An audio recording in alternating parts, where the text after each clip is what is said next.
तुम्ही यायच्या आधी आम्ही सगळं ऐकलेलं आहे.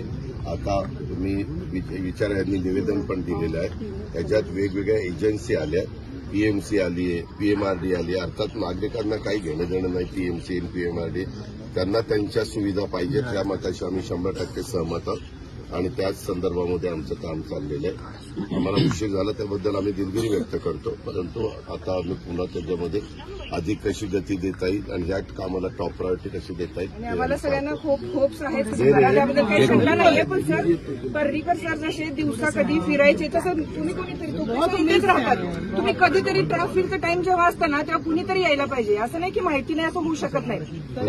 अँब्युलन्स मनोज पर्रीकर गोव्याचे जे होते मिनिस्टर ते जसे फिरायचे तसं तुम्ही अननोन कधीतरी टाइम न सांगता व्हिजिट करत चला. That is the best solution. अशी गरज नाहीये की तुम्ही प्रश्न विचारणार आम्ही सांगणार. विचारायला आलोच नाही सर, असं आम्हाला म्हणायचं नाहीये. फक्त आम्ही इतकं इरिटेट झालेलं आहे की ते राहायचे की नाही हा प्रश्न पडलेला आहे आम्हाला. एक मिनिट आता जरा थांबा. हॅलो,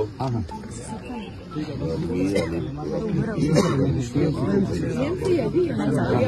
आम्ही ज्या एरियात आता थांबलेलो आहे तो एरिया पीएमआरडी तर तो आता आपण पीएमसीकडे हँडओव्हर केला पाहिजे.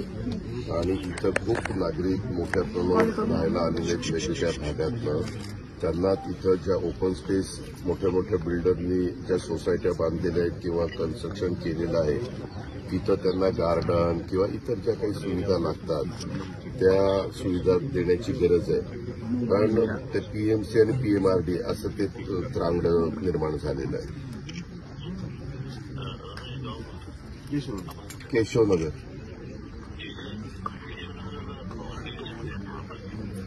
नाही रिपोर्ट आता महानगरपालिकेत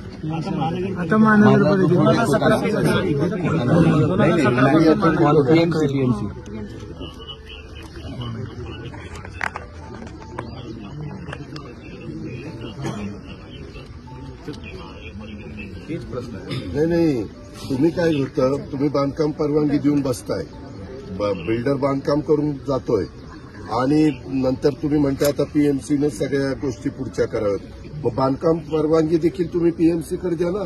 तुम्ही कशाला तुमच्या हातात ठेवली? नाही, पूर्वी चूक झाली, दुरुस्त करा. मग त्याच्याकरता आपल्याला मुख्यमंत्र्यांपर्यंत जावं लागेल का शहराच्या ठिकाणी करता येईल?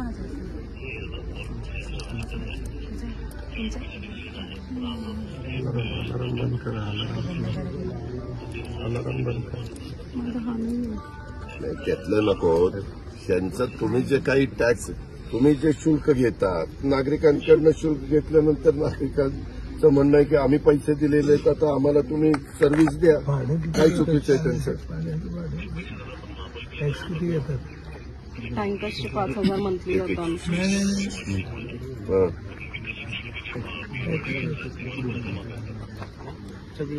हा, एक मिनिट, कमिशनर साहेब बोलतो. बरं, गाडी बंद